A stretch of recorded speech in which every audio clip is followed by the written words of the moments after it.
Buenos días tengan todos y todas. Muchas gracias a esta sesión especial del programa Costa Rica Perspectivas Económicas y Políticas. Hoy tenemos una sesión especial que, por cierto, creo que por timing eh, accidentalmente puede resultar particularmente más interesante. Y es una sesión especial donde tenemos dos invitados con los que conversaremos sobre el contexto económico y político global y en específico, digamos, de lo que está sucediendo en el Golfo Pérsico, en Oriente Medio, con el conflicto entre Estados Unidos, Israel e Irán o la escalada a nivel regional, sus efectos económicos y sus efectos políticos. Hoy tenemos con nosotros eh, a dos invitados especiales. Son amigos de la casa, digamos, ya Gustavo lo hemos tenido antes en temas económicos internacionales y ahora Juan Carlos se nos une y probablemente nos va a seguir ayudando en muchas cosas en relación con el entorno económico, el entorno político global. Eh, Gustavo Acero es economista senior de Bladex. Bladex es un banco, digamos, basado en Panamá, pero que tiene operaciones muy amplias a nivel latinoamericano. Y Gustavo es parte del equipo de seguimiento macroeconómico de Bladex y que tiene el pulso al dedillo de lo que está pasando a nivel global, financiero y económico, y además regional, que es, digamos, por la razón por la que lo hemos invitado hoy. Y nuestro segundo invitado, que le damos la bienvenida a estas actividades, que es Juan Carlos Hidalgo. Juan Carlos es un experto en política internacional, tiene muchos años de trabajar de haber trabajado en el exterior en materia de análisis de políticas públicas, de situaciones políticas a nivel global. Fue candidato presidencial en Costa Rica en las pasadas elecciones y afortunadamente lo tenemos en Costa Rica de nuevo y vamos a aprovechar su expertise sobre todo en el teje y maneje político y las relaciones geopolíticas en medio de este contexto. Así que de verdad, muchísimas gracias a ambos, a Gustavo y a Juan Carlos. Y pues les cedo la palabra a Juan Carlos para que empecemos conversando un poco de lo político con una presentación, luego veremos a Gustavo, la presentación de Gustavo y luego yo creo que la idea sería abrir la conversación para entender qué puede estar pasando, sobre todo en los próximos meses y en las próximas 2 semanas, que sin duda van a estar sumamente frenéticas probablemente y llenas de información. Así que muchas gracias de nuevo a ambos y adelante, Juan Carlos. Bueno, buenos días a todos. No sé si están viendo la presentación, me Sí confirman. la vemos. Ujú. Perfecto. Bueno, buenos días a todos. Gracias, José Luis, y saludos a Gustavo y a todos los que nos acompañan el día de hoy. Como ustedes se podrán imaginar, esto ha sido eh, un cambio de última hora en todo momento, preparar esta presentación a raíz de los acontecimientos y las noticias de anoche sobre la tregua que se acordó entre Estados Unidos, Israel e Irán, que por supuesto estamos todavía ventilando algunos detalles de lo acordado para hacer un cese temporal de las hostilidades y posiblemente alcanzar un acuerdo más duradero en las próximas semanas y meses. Primero empecemos por lo básico, o sea, ¿qué fue lo que sucedió y por qué sucedió? Pues todos sabemos que el 28 de febrero Estados Unidos e Israel iniciaron una campaña de ataques aéreos a Irán, una guerra sin el involucramiento de tropas terrestres, pero que sí tenía un alcance que no se ha visto en ninguna operación militar, por lo menos desde la invasión de Irak hace 23 años. Eh, es importante también tener claro una cosa, los objetivos de esta operación militar nunca fueron bien explicados o no estaban bastante claros y por lo tanto al principio se presenta esto, y lo dijo tanto el presidente de Estados Unidos, Donald Trump, como el primer ministro israelí, Benjamin Netanyahu, de que el objetivo último de la operación era buscar un cambio de régimen en Irán. Eh, Eso fue lo que primero que se dijo, pero por lo menos desde el punto de vista de Estados Unidos, el raciocinio fue cambiando con el pasar de los días y el pasar de las semanas. Lo que sí es cierto es que en 24 horas de iniciar las hostilidades, iniciar los bombardeos y los ataques en Irán, eh, todo indicaba de que esto podría ser un conflicto tremendamente corto, ¿verdad? Decenas de líderes políticos y militares de Irán fueron asesinados, murieron en los bombardeos por parte de Israel y por parte de Estados Unidos, incluyendo nada más y nada menos que al ayatollah Ali Khamenei, el líder supremo de Irán, quien estaba en el poder desde finales de los años 80 y que representa la máxima autoridad política de Irán. Todo indicaba que estábamos entonces ante un decapitamiento del régimen iraní y que por lo tanto las hostilidades podían ser bastante cortas. Sin embargo, de manera casi que inmediata, Irán empezó a contraatacar objetivos, no solo contra Israel, que ya lo había hecho el año pasado y lo vamos a ver con la guerra de los 12 días, sino también contra países del Golfo. Y lo vamos a hablar un poco más adelante. Entonces, nuevamente, el raciocinio detrás de esto era, y pues, todo el conflicto que ha girado en torno a Irán en las últimas décadas y media, ha girado en torno al tema de la amenaza que representa Irán en caso de que desarrollase un arma nuclear. El programa nuclear de Irán, que empezó con el Shah allá en los años 50, siempre ha tenido un carácter civil, pero a partir de el año 2000 empieza a generarse esta preocupación de que Irán desarrolle un arma nuclear y que eso no puede permitirse. Entonces, eliminar esa amenaza de que Irán desarrolle un arma nuclear e inhabilitar su programa nuclear era una de las principales razones detrás de este ataque, supuestamente. La otra es neutralizar el poderío balístico de Irán. Irán tiene una gran capacidad de desarrollar misiles de hasta largo alcance, misiles que pueden llegar incluso a Europa y por lo tanto representan una amenaza especialmente para Israel. También poner coto al apoyo de Irán a grupos terroristas en la región y allende. Irán es reconocido por patrocinar a grupos terroristas que han llevado a cabo atentados incluso en las Américas. Recordemos los atentados de la AMIA en Argentina en los años 90. Y por lo tanto, esto tiene una gran capacidad de desestabilización tanto en Medio Oriente como en otras partes del mundo. Otro raciocinio que se habló, bueno, liberar al pueblo iraní. Esto es una teocracia, una de las dictaduras más cruentas que existe en el mundo. Y Trump en su discurso al inicio de las hostilidades dijo que esta era la oportunidad única para que el pueblo iraní pudiera librarse del régimen teocrático de los ayatolas. Y bueno, otra raciocinio que no necesariamente es igual a esta es eliminar un régimen que por 47 años ha atentado contra los intereses de Estados Unidos y que proclama la destrucción de Israel. Y ahí tal vez lo que buscaba Estados Unidos tal vez era hacer algo similar a lo que hicieron en Venezuela, que no es necesariamente un cambio de régimen, o sea, la llegada de un gobierno democrático a Irán, sino simplemente cambiar a ciertas figuras del régimen y tener un régimen que sea más acomodado a los intereses de Estados Unidos y que no proclame la destrucción de Israel, lo cual era un poco ingenuo, pero no me queda la menor duda que algunos elementos dentro del gobierno estadounidense podían creer que esa era una opción. Un breve repaso de los antecedentes para que tengan claro exactamente qué es lo que estamos viendo aquí en Irán. Bueno, Irán tuvo la revolución islámica allá en 1979, que la caída del Shah, que era la monarquía, un monarca que era pro-occidental, muy cercano a Estados Unidos, que tenía un gobierno, por supuesto, bastante represivo. Esto sembró las bases para una revolución de carácter religioso en 1979, que luego dio paso a un gran conflicto con Estados Unidos por la retención durante más de 400 días de rehenes en la embajada de Estados Unidos, que fue una de las razones principales por las cuales Jimmy Carter no se pudo reelegir, y la llegada de Ronald Reagan al poder en 1980, en la elección de 1980.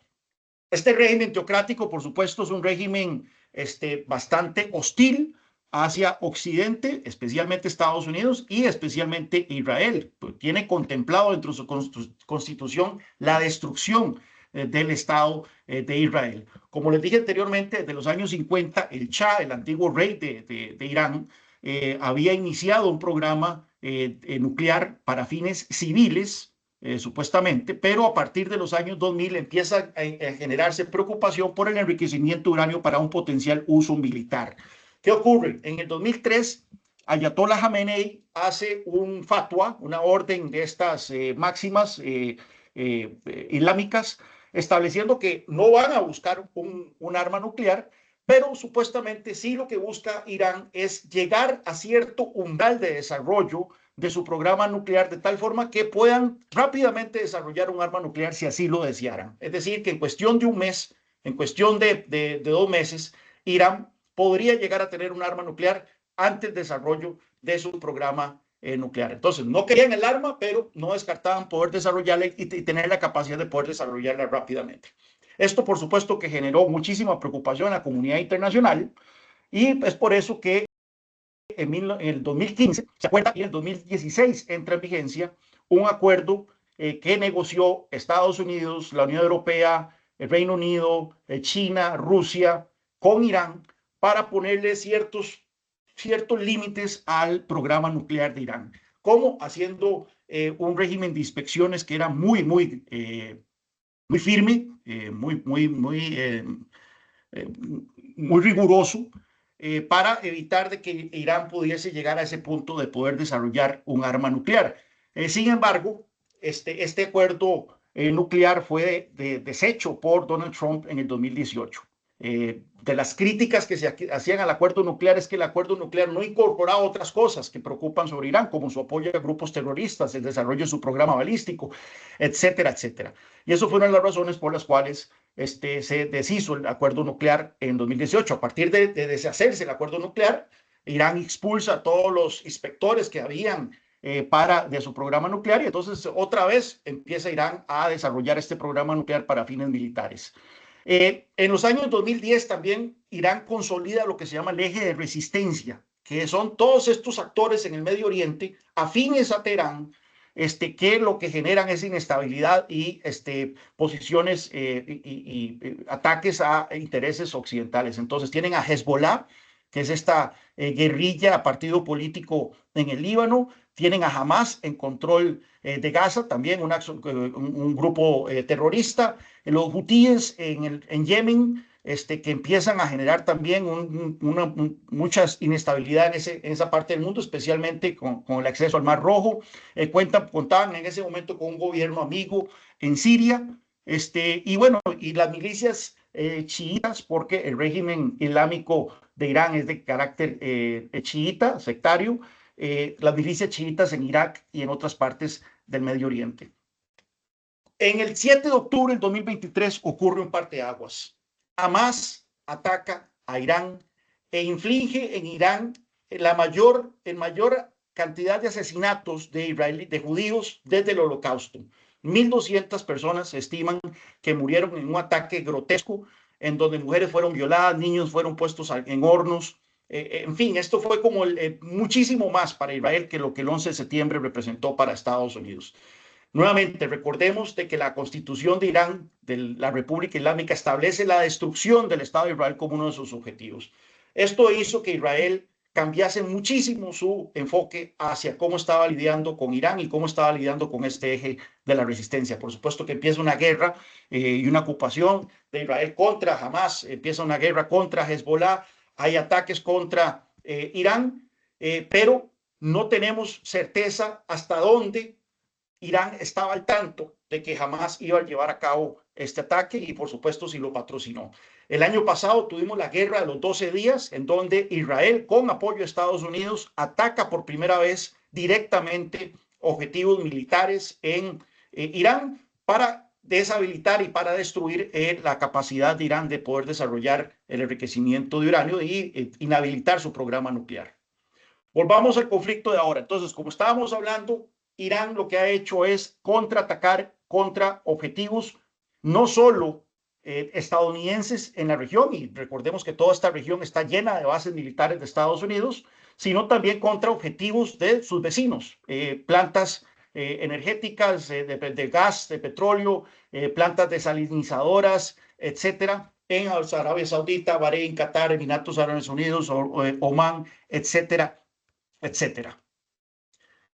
¿Qué pasó entonces desde ese momento en que empezó la guerra, que muchos esperaban, contemplar que iba a ser una guerra relativamente corta? Bueno, el régimen de Irán no cayó. Si bien el ayatolá Jamenei fue asesinado, su hijo fue proclamado el nuevo ayatolá, el nuevo líder supremo de Irán. Se especula que es un tipo todavía más radical que su padre. y por lo tanto ahora tenemos entonces un régimen en Irán que es más radical, más endurecido y más militarizado del que había anteriormente. ¿Cuál es la estrategia de Irán? Bueno, Irán encontró que no necesariamente necesitaba de un arma nuclear para tener un efecto de disuasión. Encontró uno que se había especulado por muchísimo tiempo. En todas las escuelas de geopolítica se habló, el estrecho de Hormuz. La capacidad de cerrar Irán, el estrecho de Hormuz, es algo que siempre se ha hablado en geopolítica, pero esta vez se hizo una realidad. Y cerrando el estrecho de Hormuz, lo que hizo Irán fue estrangular la economía global y generar una enorme presión sobre todo el mundo para buscar una finalidad a las hostilidades. Nuevamente, no existe claridad, no había claridad exactamente sobre cuál era el objetivo militar final de Estados Unidos, qué buscaba Estados Unidos. Al final se convirtió el objetivo en abrir el estrecho de Hormuz, algo que ya estaba abierto antes de la guerra. Una baja colateral de este conflicto ha sido acelerar el divorcio de la Alianza Transatlántica, el divorcio entre Estados Unidos y sus aliados, otrora aliados europeos en la OTAN, que más adelante vamos a hablar un poco más sobre eso. Hablamos del estrecho de Hormuz, que esto es uno de los choke points, como se dice a nivel global. El 30% del comercio marítimo de petróleo y el 20% del gas natural licuado pasa por todos los días o pasaba todos los días por dicho estrecho. Y la mayoría de estas exportaciones energéticas, la enorme mayoría, van para Asia. Entonces esto hacía que en algunos momentos Estados Unidos dijera, bueno, en la realidad este no es nuestro problema, este es un problema de Asia, es un problema de Europa. Sin embargo, al ser bienes comerciados a nivel global, aun cuando el petróleo vaya para Asia, el aumento en el precio impacta también a todo el mundo, incluyendo el mismo Estados Unidos. Entonces, ¿qué es lo que pasa ahora? Que esta guerra podría arrojar un nuevo normal, y es que Irán se haga con el completo control del estrecho, un control de facto, o sea, que básicamente el estrecho de Hormuz pase a ser el canal de Panamá para Panamá. Ahora Irán va a ejercer soberanía sobre quién pasa y cómo pasa el estrecho de Hormuz. Hay otros productos, no solo gas y petróleo, que se ven afectados o se han visto afectados, también productos muy sensibles, como petroquímicos, fertilizantes, lo cual por supuesto tiene implicaciones para la seguridad alimentaria de muchas partes del mundo. Helio, que es producido para microprocesadores y demás. Por lo tanto, esto tenía una implicación enorme sobre la estabilidad de la economía mundial.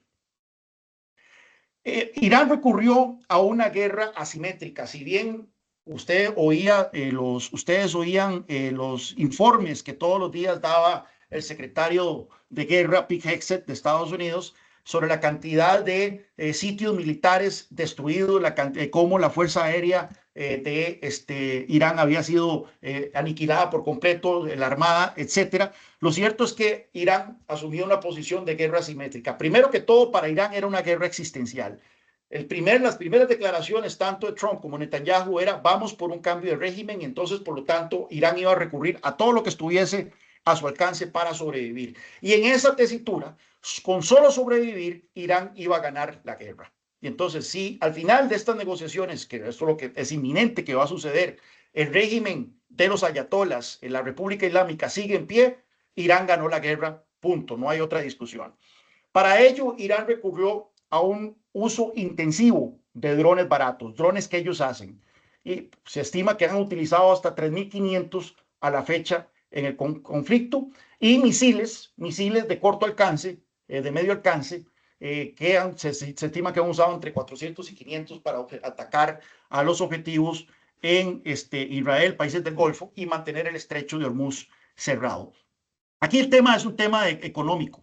Cada dron de estos que fabrica Irán se estima que cuesta entre 20.000 y 30.000 dólares.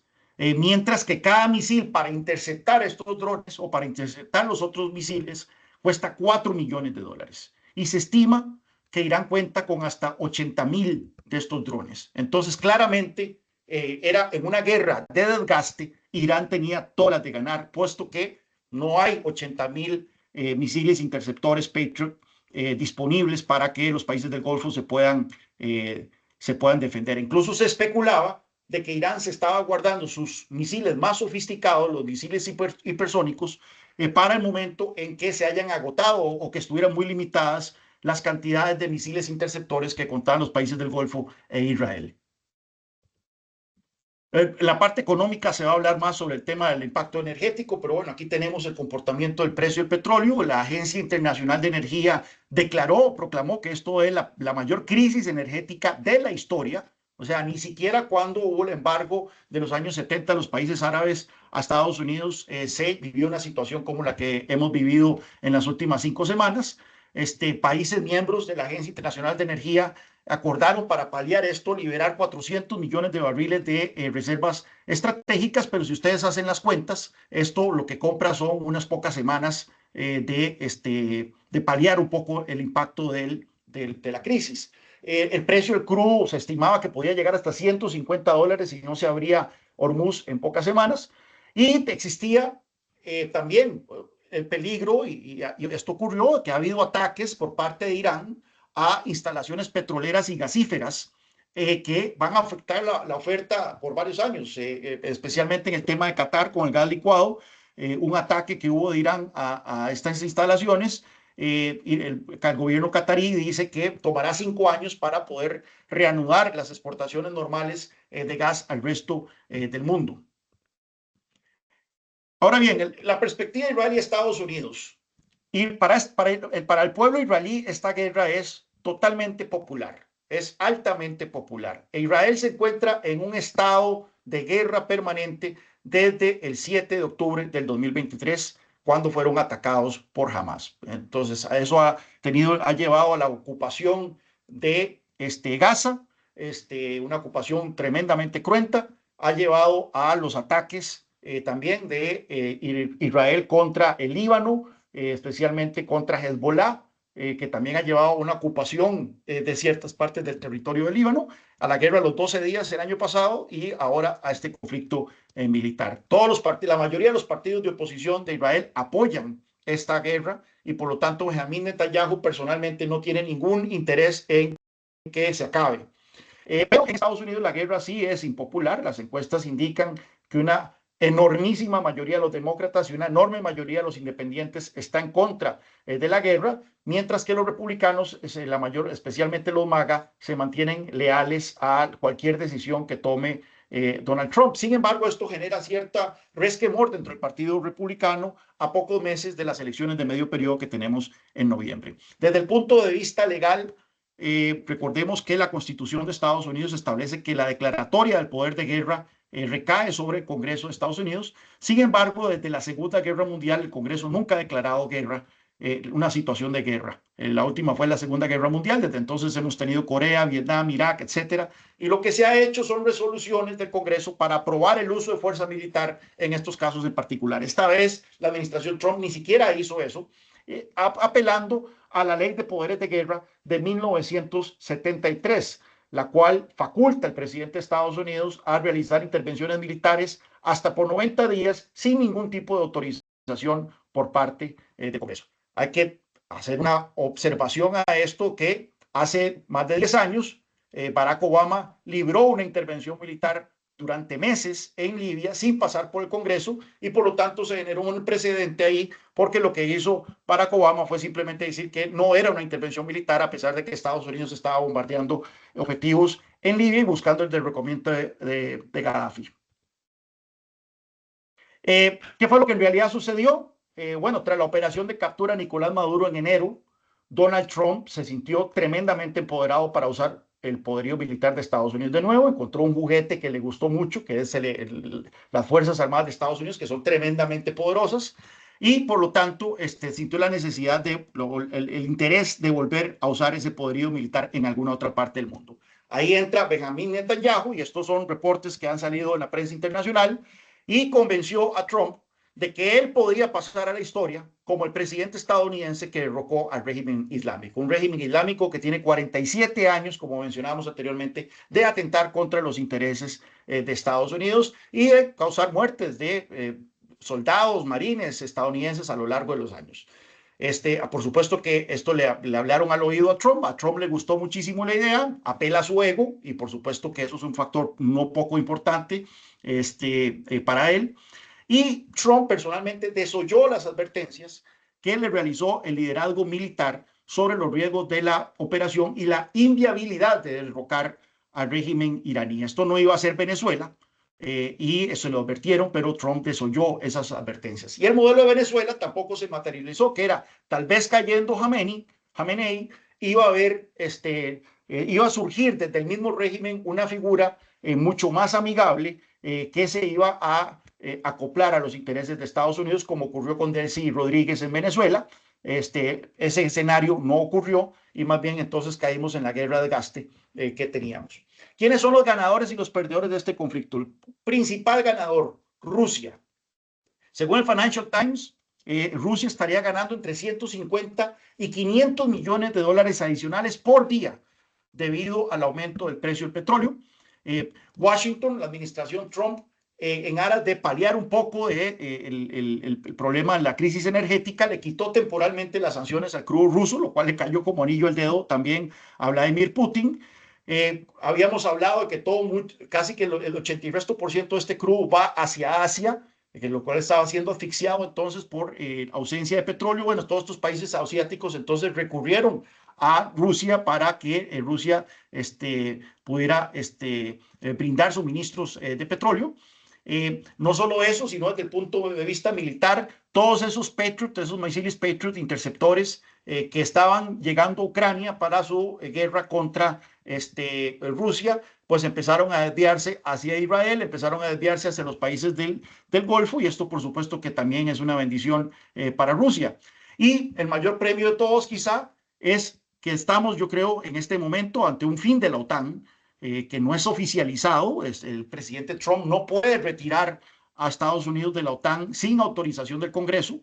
Sin embargo, cualquier defensa de un país europeo que sea atacado por Rusia requiere de la intervención de Estados Unidos, pasa por el presidente de Estados Unidos, y es clarísimo a estas alturas de que Donald Trump no saldrá a la defensa de ningún país en la eventualidad de un ataque por parte de Rusia a un territorio de la OTAN.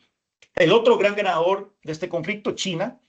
China cuenta con una reserva estratégica de 1.400 millones de barriles de petróleo, lo cual le daba entonces espacio de meses para poder blindarse de la crisis energética. No solo eso, pues China es un competidor feroz en los mercados internacionales por su modelo exportador, y por lo tanto tenía el potencial de ganar acceso al mercado cuando sus competidores, especialmente en Europa, enfrentaban una severa crisis energética. Estados Unidos empezó a trasladar armamento y fuerzas militares de Asia, alrededor de China, hacia el Medio Oriente, y esto por supuesto le conviene a China. Estados Unidos se ha desgastado militar y financieramente, y ni qué decir desde el punto de vista de credibilidad, en una guerra sin un objetivo claro.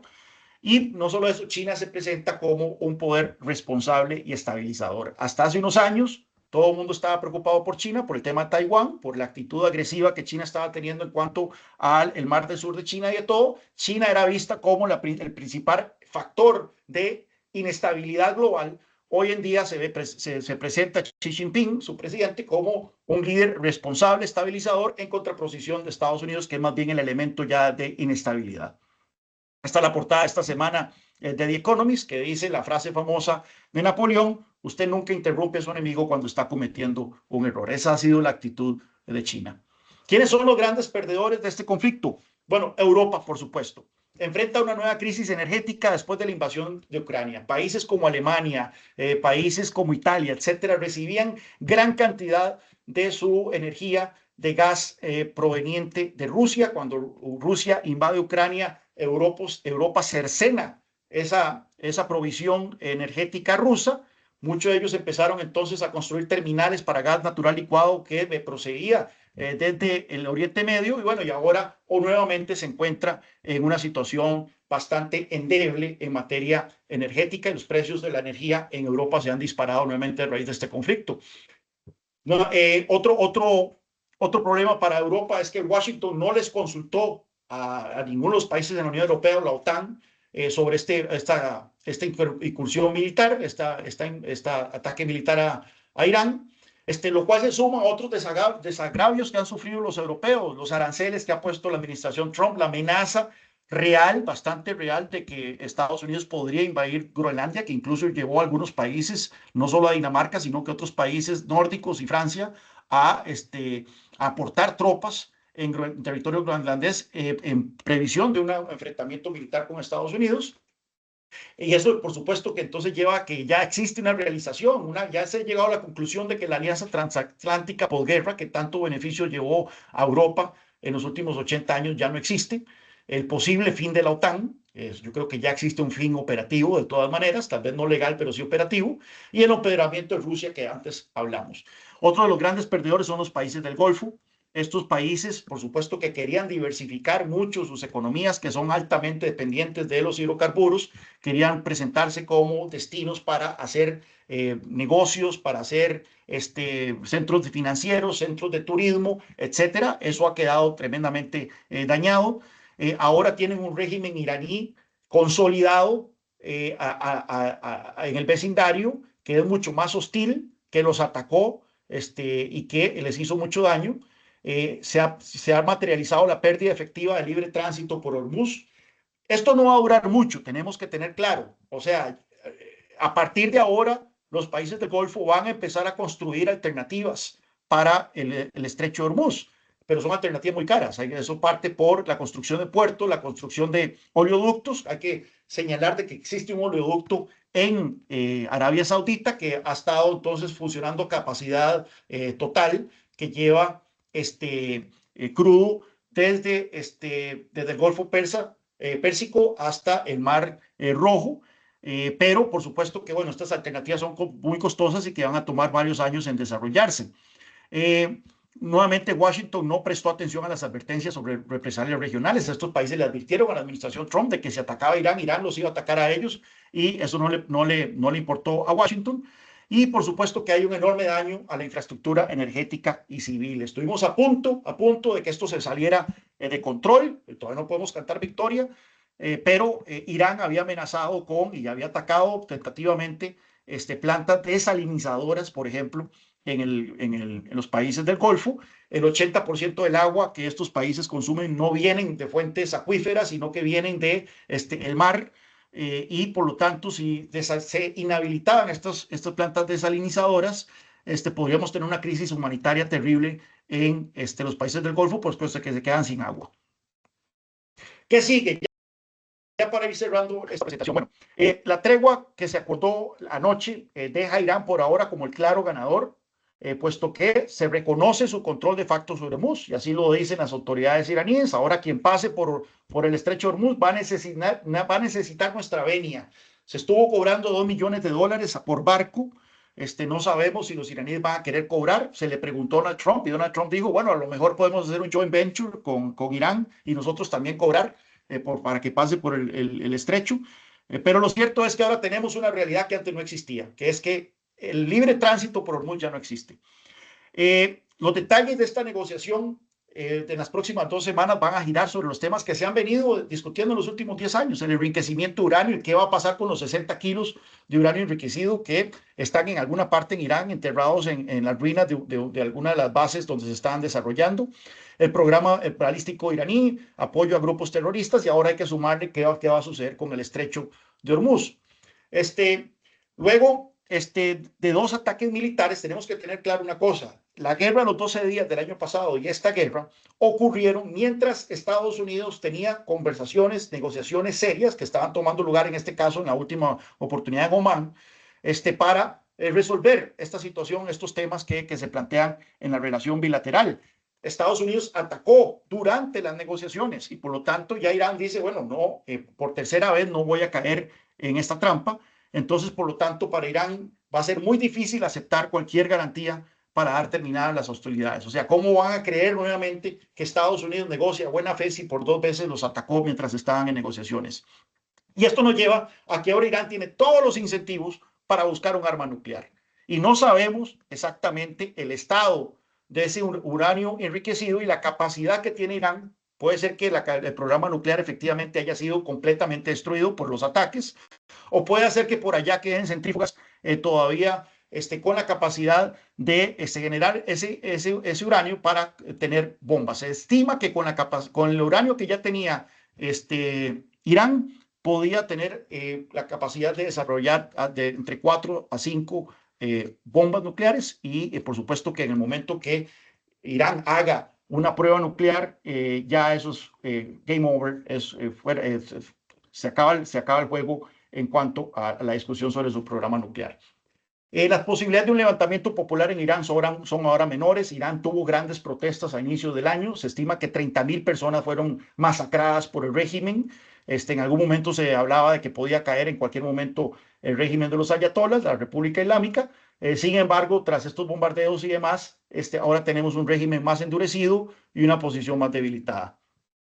Finalmente, habrá que ver si en estas 2 semanas Estados Unidos va a continuar acumulando tropas en el Golfo Pérsico para una posible invasión terrestre, que nunca se descartó.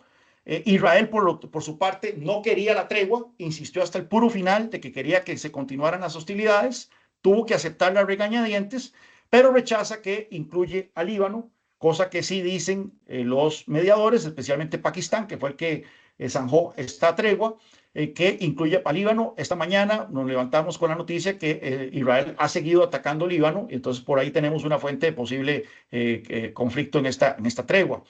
Desde que empezó la guerra, esto es algo que tenemos que tener visto para futuro. El secretario de guerra, Peter Hegseth, despidió a 3 generales de alto rango en Estados Unidos, incluyendo al jefe del Estado Mayor del Ejército. O sea, nuevamente, tengamos claro qué significa esto. En media guerra se despide al jefe del Estado Mayor del Ejército. Y la pregunta es, ¿por qué?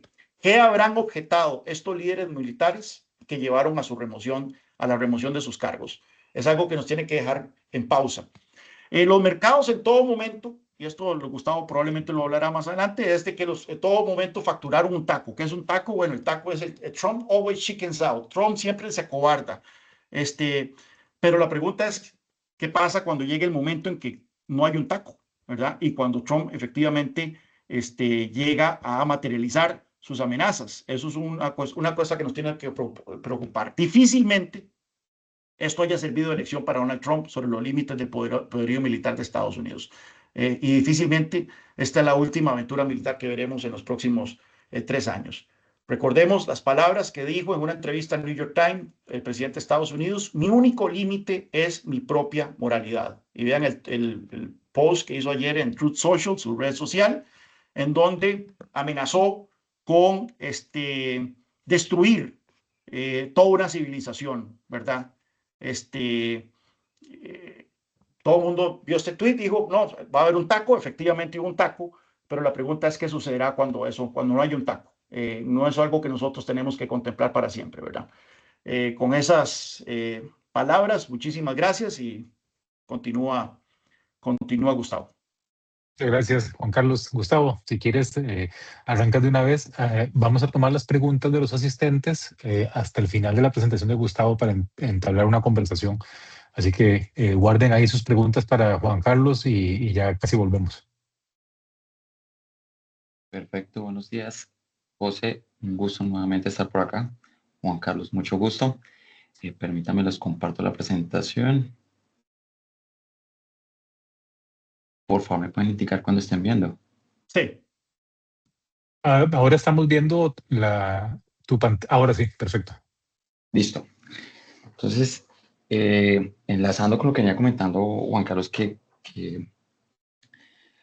nos mostró todo el comportamiento geopolítico y una parte de economía, queremos enlazar lo que ha venido pasando con Latinoamérica. Y enlazarlo es cómo reacciona la región a los choques energéticos, porque eso mucho lo que trajo a colación fue volver y mirar el espejo y ver lo que pasó en 2022 cuando pasó lo de Ucrania y Rusia.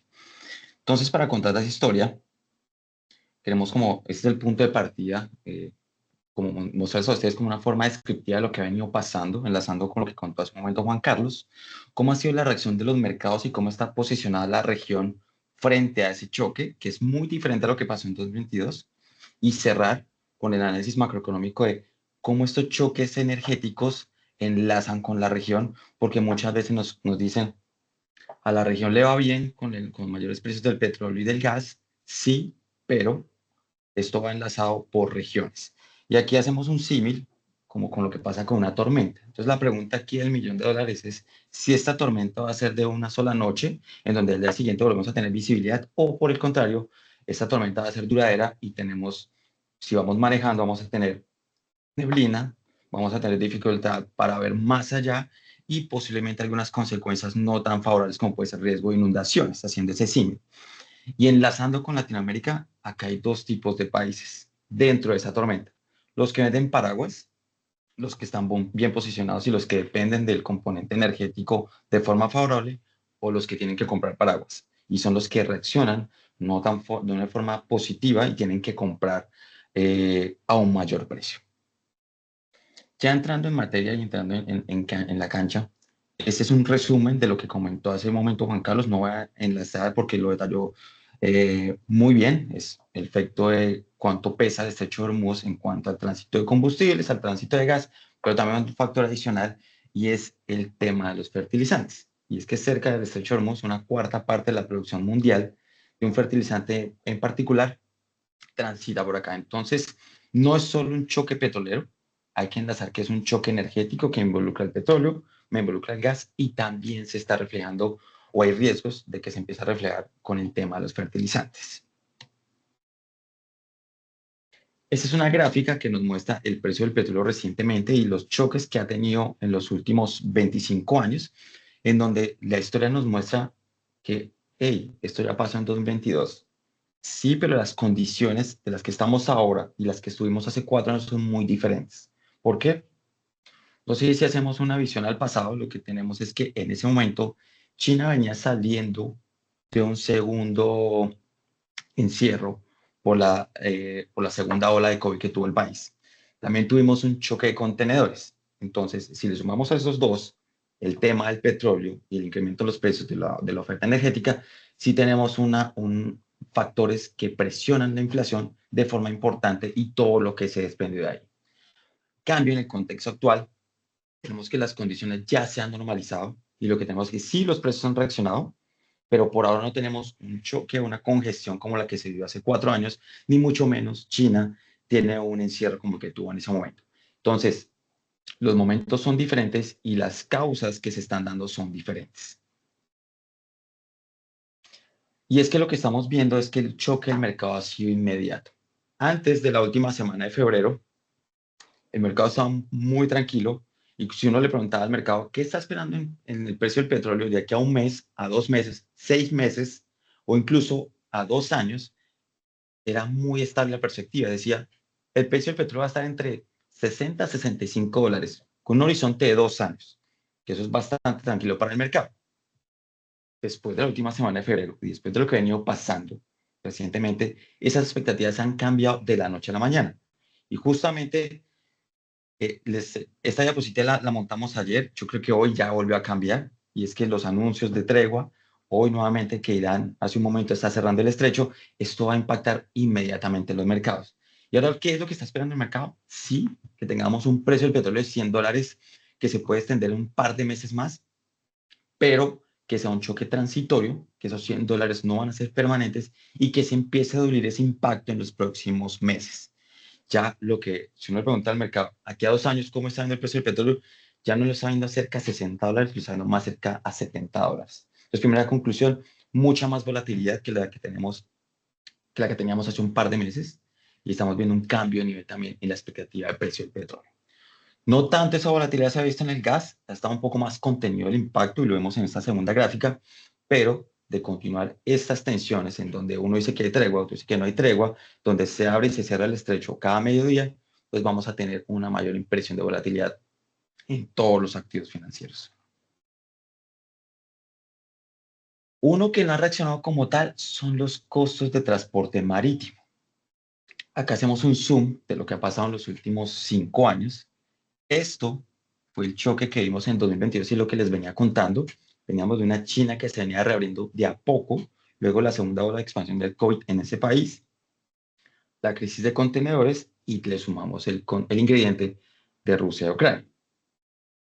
Han repuntado los costos o el transporte marítimo, pero no a ese ritmo, ni siquiera mucho menos a lo que pasó en 2024, finales de 2023, principios de 2024, ¿Qué pasó en ese momento? Unas tensiones en el canal de Suez y nosotros en Latinoamérica tuvimos una sequía importante en Panamá que llevó a una reducción de tránsitos de forma importante por el canal de Panamá. Entonces, sí hemos visto que los costos de transporte marítimo han repuntado, pero no la misma magnitud que tuvimos hace un par de años y mucho menos a lo que vimos con la guerra de Ucrania y Rusia. Entonces, por ahora, el costo del transporte marítimo y este factor que es bien determinante en la inflación luce un poco más contenido. Aterricemos un poco en la TAM antes de entrar en contexto con todo el balance macro. Y es que el impacto sobre la TAM no es directo. Y cuando hablamos que no es directo, es que no hay una relación comercial fuerte entre el Golfo Pérsico, o llámese Irán puntualmente, y lo que pasa con Latinoamérica. Cuando hablamos de la relación comercial, estamos hablando más o menos 30.000 millones de dólares sumando exportaciones y sumando importaciones. ¿Cuánto representa eso? 2%, 2.3% de todo el comercio de Latinoamérica. Entonces, son flujos importantes, sí, pero no es determinante y no hay un efecto directo en la región vía comercial. Además, cuando hacemos el zoom sobre Irán, no todos los países negocian con Irán, dadas las sanciones que prevalecen de Estados Unidos sobre este país en particular. Cuando uno hace un zoom, particularmente está Brasil con un tema de fertilizantes, pero los demás países tienen una participación muy baja, casi nula, cuando uno hace el énfasis de la relación comercial entre Latinoamérica e Irán. Entonces, no hay un efecto directo, puntualmente, por una baja relación comercial entre esas dos regiones. Y ahora, cuando enlazamos el mercado y la parte de Latinoamérica, lo que tenemos es que las condiciones que tenemos actualmente en Latinoamérica son mucho más favorables que las que teníamos en 2022. Y eso lo que nos da es una mejor capacidad de respuesta a los choques externos. Aquí traemos solo un indicador para mostrar y es el ENVI-LATAM. El ENVI es la percepción de riesgo que ve el mercado respecto a una región en particular. Aquí lo calculamos para Latinoamérica. Como ustedes pueden ver, el ENVI está cerca de mínimos de más de 10 años como marco de referencia.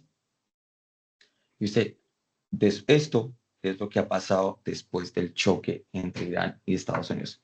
Ha repuntado, sí, pero lo que ha pasado es que deje de estar en su mínimo histórico y repunte cerca de 20, 30 puntos básicos. Una historia muy diferente a la que tuvimos en 2022. Y lo que tenemos es economías que se han diversificado, en donde el sector servicios ha sido un motor importante en la región, donde las remesas han aumentado y han soportado el perfil externo de todo Centroamérica y algunos países de Sudamérica, perdón, la mayoría de Centroamérica y algunos países de Sudamérica, y tenemos también un factor bien importante y son los términos de intercambio. Los términos de intercambio de la región han mejorado, es decir, lo que estamos vendiendo, las exportaciones, están a un mayor precio de lo que estamos comprando.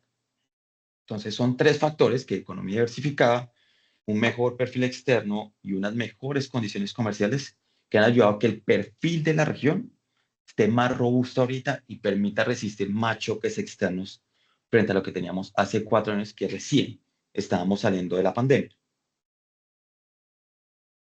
Y aquí vamos a tener un poco, pero es que estas dos gráficas son de mis favoritas. Y aquí traigo a colación lo que hablamos hace un par de webinars con José. Y no sé si recuerdan una llamada que tuvimos que hubo con Moody's. Y es, ¿cómo está viendo el mercado a la región? En esta primera gráfica, lo que tenemos es los diferentes países de la región con su calificación crediticia. Y el mensaje es claro. Si el país está por debajo de la línea esta de tendencia que ustedes ven acá, el mercado está mucho más optimista de lo que refleja la calificación crediticia. Es decir, el mercado está apreciando una mejor calificación de la que tiene el país actualmente. Salvo algún caso en particular, que es Colombia, que tiene desafíos fiscales particularmente exigentes, pero para la mayoría de los países, Centroamérica y Suramérica, hay una visión optimista de mercado. Y cuando enlazamos con los movimientos de calificación, upgrades menos downgrades, que es la línea que ustedes ven acá, la línea negra, perdón, que surge de la resta entre las barras de upgrades, las azules, y las barras de downgrades, que son las grises. Lo que tenemos es que en los últimos años las mejoras de calificación han sido mayores a las rebajas de calificación. Y esto no lo veíamos desde hace más de 13 años. Y como marco de referencia, en este momento hay 4 posibles rising stars o países que pasen de grado especulativo a grado de inversión. Perdón, 4 no, hay 3, porque uno ya se consolidó y es Paraguay, y hay 3 países más haciendo fila y haciendo la tarea para hacer un posible grado de inversión: Guatemala, República Dominicana y Costa Rica. Y ese comportamiento no lo teníamos desde hace 13 años. Es decir, desde 2013, Latinoamérica no tenía un país que pasara del grado especulativo a grado de inversión. En ese momento fue Uruguay. Y si nos vamos un poco más atrás, tendríamos que irnos a 2010, 2011, con Colombia y Panamá en su momento. Entonces, vemos que los fundamentales macro están bien posicionados para la región y las condiciones de mercado están respaldando esas condiciones macro, mostrando que la región está en una mejor posición a la que teníamos en un choque energético anterior. Pasemos a la relación del choque energético con la relación macro de la región. Y aquí hacemos 4, pero enlazamos aquí 3. Está el canal de precios, el canal de inflación, en donde hay un impacto directo en combustibles y en energía.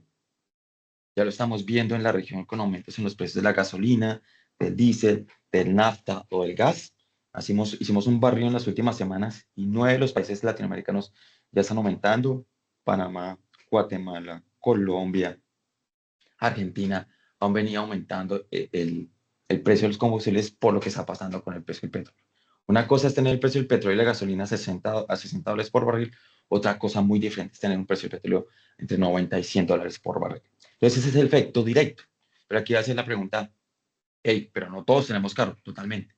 Pero hay costos indirectos o efectos de segunda ronda, donde está el transporte público, el transporte de alimentos, los servicios por matriz energética y la demanda de energía. Y eso está generando que haya riesgo de desanclaje de expectativas y me impacte mis expectativas de política monetaria. En donde si nos parábamos entre enero y febrero, los bancos centrales tenían unas condiciones de decir, esto va a pasar con la inflación, pero ahora tenemos un efecto adicional y es lo que pueda pasar con el petróleo y lo que pueda pasar con las expectativas de inflación. Mi senda de tasas se puede modificar.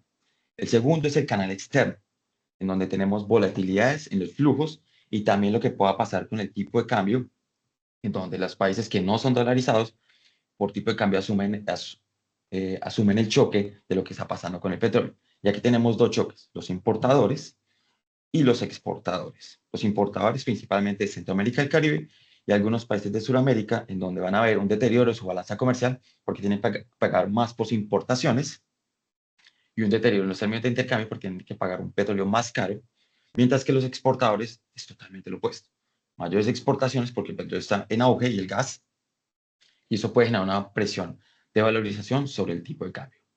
El tercer canal es el fiscal, en donde a los países que son exportadores netos de petróleo les favorece por los ingresos que se vienen de mayor precio del petróleo, pero también hay un factor adicional y que le pega al déficit, y son los subsidios energéticos y la presión del gasto que pueda tener sobre este lado.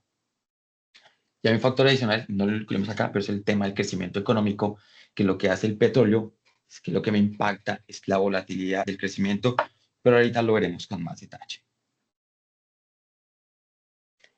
Ese es un tablero resumen de los 3 segmentos que mencionamos hace un momento, en donde si el cuadro es verde hay un impacto positivo, si el cuadro es amarillo es impacto neutro, y si el cuadro es azul es un impacto negativo sobre cada uno de los indicadores. Como ustedes pueden ver, los verdes están orientados en Sudamérica. Llámese Argentina, llámese Brasil, llámese Ecuador y Colombia principalmente, que son los países exportadores netos energéticos. Es decir, venden más de lo que importan del componente energético, ya sea petróleo, ya sea gas o algún otro tipo de combustible. Mientras que si vemos los azules, esos azules se concentran en Chile, en Perú y en las economías centroamericanas, y ya les voy a mostrar el porqué. Este es el primer punto de partida, el sector externo, en donde tenemos que las exportaciones de combustibles de toda Latinoamérica son cerca de 170 billones. Las importaciones son cerca de 140 billones. Es decir, la balanza energética de toda Latinoamérica es positiva. Pero esas ganancias no son generalizadas, porque esas ganancias se concentran en pocos países. Y eso lo que nos muestra es que el efecto de los choques energéticos son heterogéneos en la región. Y cuando desagregamos esa gráfica de a quienes les favorece y a quienes no les favorece los mayores precios de los combustibles, tenemos que del lado que sí le favorece, Argentina, Brasil, Colombia y Ecuador. Y ojo, acá hago una salvedad. Argentina y Brasil se posicionan mucho mejor que Colombia y Ecuador por un factor importante. En Argentina y Brasil, la producción de gas y petróleo tiene tendencia alcista. Es decir, hay expectativas de que sigan produciendo y aumente su producción mundial. Como marco de referencia, Brasil está posicionado para meterse en el top 4 de mayores productores de petróleo del mundo. Mientras que en Colombia y Ecuador, la producción de petróleo se ha estancado o en algunos casos, como el caso de Ecuador, ha venido reduciéndose. En todo caso, lo que tenemos es que esos 4 países son los que más se benefician o los que se benefician del aumento en el precio de los combustibles. En el caso de Centroamérica y el Caribe, como ustedes pueden ver, todas las barras están luces negativas, es decir, importan más de lo que exportan, o casi no exportan, por decirlo de alguna manera. Entonces, sus economías son sensibles a lo que pueda pasar con los combustibles, salvo el caso de Trinidad y Tobago, que tiene las reservas de gas y el petróleo que les juega a favor y se posiciona como uno de los países que se beneficia en el caso de Centroamérica y el Caribe.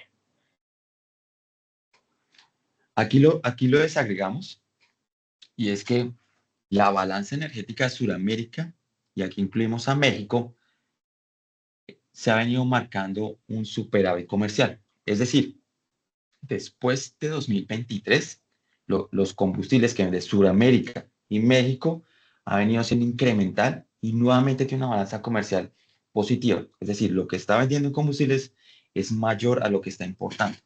Y eso no lo veíamos hace más de 15 años. Y como les mencioné hace un momento, tenemos los casos de Argentina y de Brasil, con los campos offshore en Brasil y el campo de Vaca Muerta en Argentina, donde las producciones de petróleo y gas pueden seguir aumentando de forma importante en estos dos países y que este superávit comercial energético de Sudamérica siga creciendo.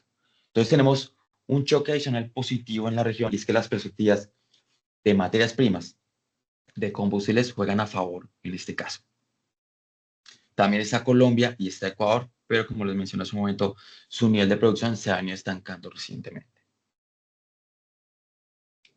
Esa es la otra fotografía y es Centroamérica y el Caribe, en donde después de lo que tuvimos con el choque entre Rusia y Ucrania, esa balanza comercial energética ha venido siendo deficitariamente estructuralmente y en un nivel mucho mayor de lo que teníamos antes de 2022. Claro, las economías vienen creciendo con un mejor ritmo, porque eso sí hay que decirlo. Centroamérica y el Caribe tienen una mejor dinámica de crecimiento de la que tiene Sudamérica.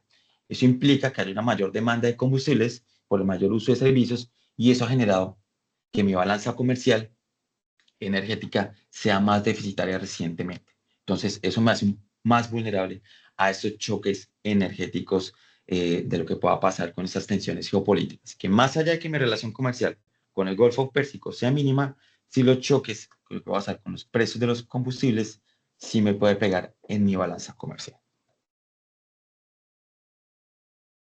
Aterrizamos al segundo punto y es el crecimiento económico. Y es cómo juega el precio del petróleo en el crecimiento económico. Aquí desarrollamos un paper del Fondo Monetario y del Banco Interamericano de Desarrollo, en donde decía, el precio del petróleo no impacta directamente el crecimiento de la región. Lo que hace es impactar la volatilidad del crecimiento. ¿Cómo se trae eso o cómo aterrizamos eso? No es cuánto estoy creciendo, sino si estoy creciendo muy fuerte o estoy desacelerando muy fuerte. No me importa la velocidad del carro. Lo que me está importando es si acelero o si estoy desacelerando. Y lo que tenemos es que la región reacciona muy fuerte, o el crecimiento de la región reacciona muy fuerte a cambios bruscos en el precio del petróleo. Entonces, de un lado, los que se benefician tienen mejores términos de intercambio, de una mejor balanza comercial, de una valorización de la tasa de cambio y tienen una mejor respuesta fiscal, lo que juega a favor de su crecimiento, lo que me hace acelerar el crecimiento. De otro lado, tengo los países que no se benefician, los que son deficitarios en términos energéticos. Entonces tengo un deterioro de los términos de intercambio, un déficit de balanza comercial energética y tengo fluctuaciones en mi tasa de cambio y una mayor presión fiscal por el tema de subsidios. Desacelero mi crecimiento. Entonces, lo que nos dice es que el precio del petróleo no me impacta en mi crecimiento a largo plazo, pero sí me genera una mayor volatilidad del crecimiento y la reacción de la región es mucho más fuerte que frente a otras economías. Y aquí justamente lo vemos. Aquí hacemos un comparativo. Separamos los países que son exportadores de energía frente a los que son importadores de energía. Y en ambos casos, el crecimiento de las dos regiones es mucho más volátil frente a otro comparativo. Y tomamos como marco de referencia las economías avanzadas. En las economías avanzadas, su estructura productiva es menos dependiente de la energía en comparación a nosotros. Y lo que tenemos es que si hay una mayor volatilidad en el precio del petróleo, del gas, del diésel, de todos los combustibles, mi crecimiento también va a tener una mayor volatilidad. Caso contrario con lo que pasa con las economías avanzadas, que es esa línea puntada que ustedes ven. Ustedes ven, por ejemplo, que la línea punteada no se mueve con tantos cambios bruscos que la línea azul, que es el crecimiento de la TAM de los exportadores, o la línea verde, que son el crecimiento de la TAM de los importadores. Se mueve mucho más brusco. Entonces, en el caso de las regiones, los carros de Latinoamérica aceleran y se aceleran mucho más fuerte. Mientras que en el caso de las economías avanzadas, el carro va a una velocidad mucho más constante. El siguiente eje, la inflación. Y aquí tenemos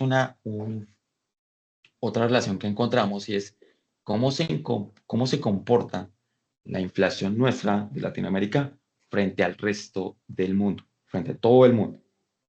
Y también tenemos en cuenta el cambio en el precio del petróleo.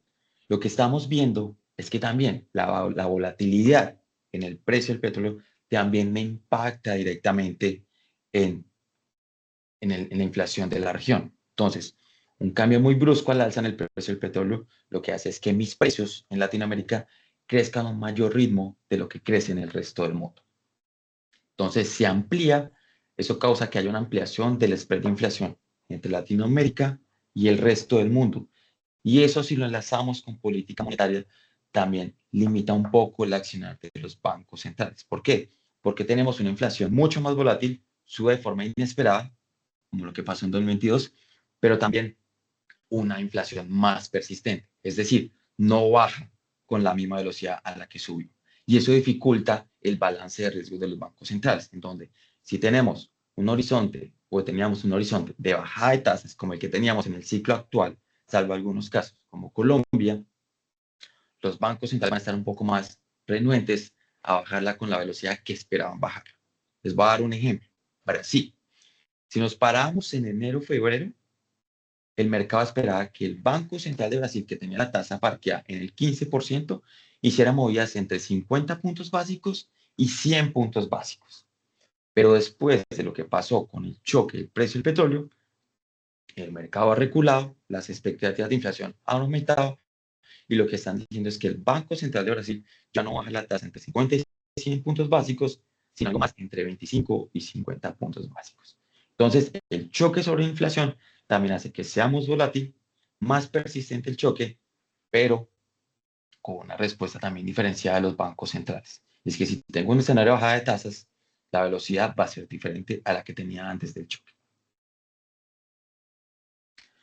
Aquí un tema que traemos a colación y es el efecto directo de la energía y el gas dentro del IPC de un país. Es decir, cuánto pesa el petróleo, cuánto pesa la energía dentro de la inflación de cada país. Es como para calcular el efecto directo. Lo que tenemos es que es muy heterogéneo en toda la región y tenemos países con una baja ponderación de 2.5% de todo el IPC, pero tenemos países como México y Brasil cuyo porcentaje del IPC puede ser casi el 6%. Entonces, en estos casos, donde el efecto directo es mucho más fuerte, aquí el efecto sobre la inflación es casi inmediato, frente a otros que tienen un efecto o un peso mucho más bajo. No obstante, como les mencioné hace un momento, también hay que tener los efectos de segunda ronda. Esto es cuánto aumenta la gasolina en un mes, pero también hay otros factores como ¿Cuánto me cuesta a mí el pasaje de autobús en febrero y cuánto me cuesta ahorita? ¿Cuánto me cuesta la factura de energía en febrero y cuánto me cuesta ahorita? ¿Cuánto me costaban los alimentos que se transportaban en febrero y cuánto me cuesta ahorita? Entonces, estas tres facturas me resumen los efectos indirectos y ahí también hay que calcularlos y se enlaza con la volatilidad de la inflación que les mostramos hace un momento.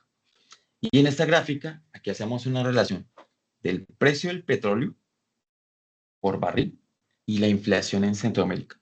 Y lo que hay que tener en cuenta es que con precios altos, el barril del petróleo están asociados con episodios de alta inflación en la región, porque la región es más sensible por el componente importador que vimos hace un momento. Ahora, tenemos una ventaja comparativa frente al resto del mundo. Esta primera gráfica son las importaciones de energía. Como ustedes pueden ver, los únicos en las importaciones son negativas es Argentina, Brasil, Colombia, Ecuador y Trinidad y Tobago.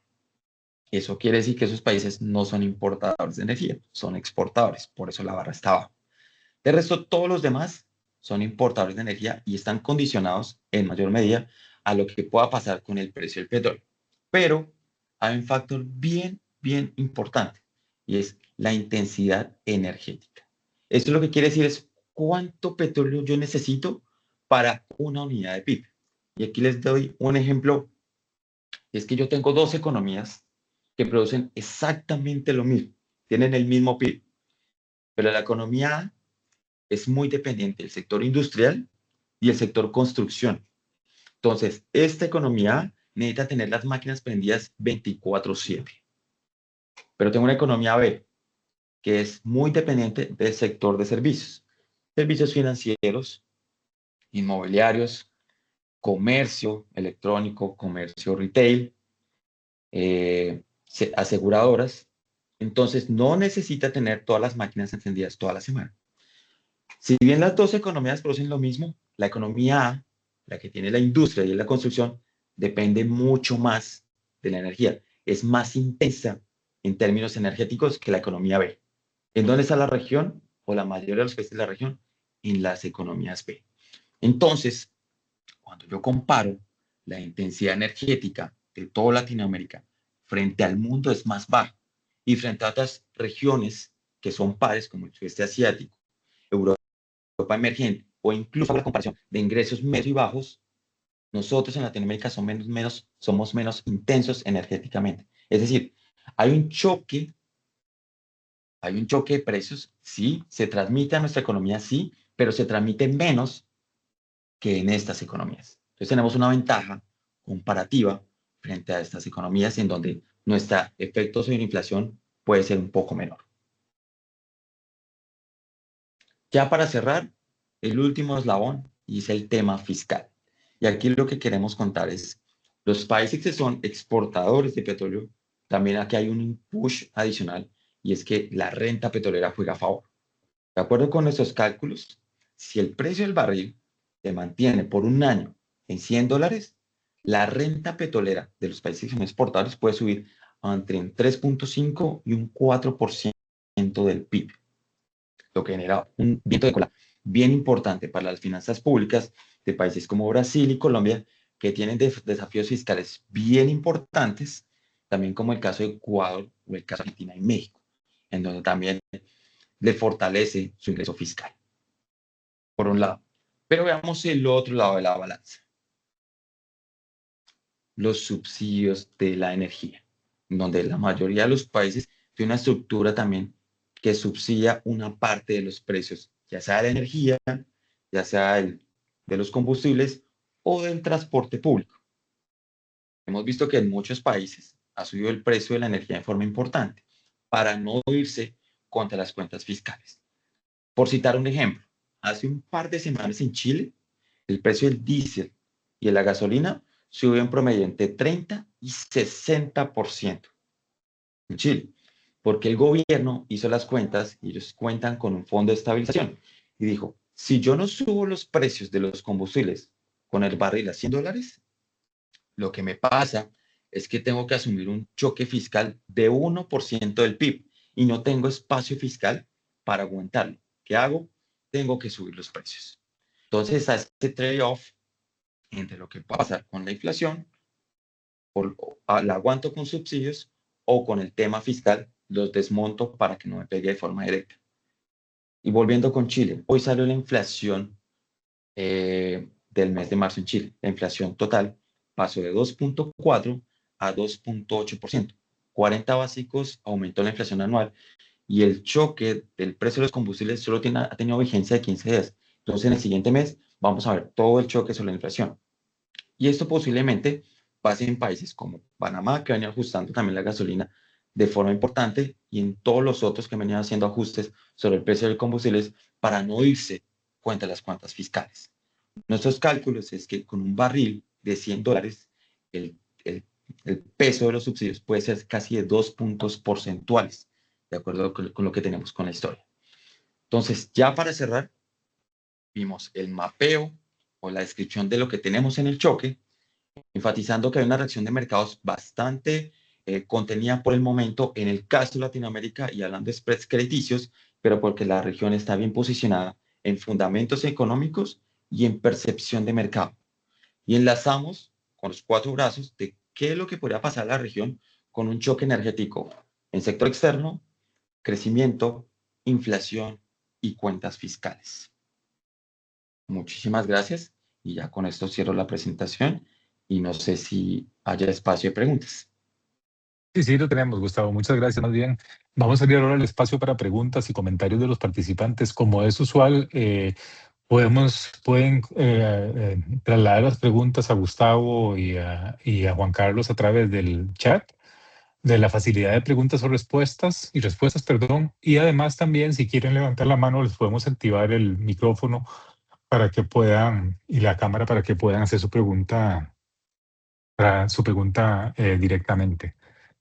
Mientras vamos recibiendo las preguntas, tal vez un poco la pregunta que cae. Yo sé que esto es muy difícil de responder y es una pregunta para ambos. Evidentemente este es un tema no solo de la magnitud del impacto, que ya hemos visto que es importante, ¿no?, sino que es además un tema de persistencia, de duración del impacto, ¿no? En ese sentido, ¿qué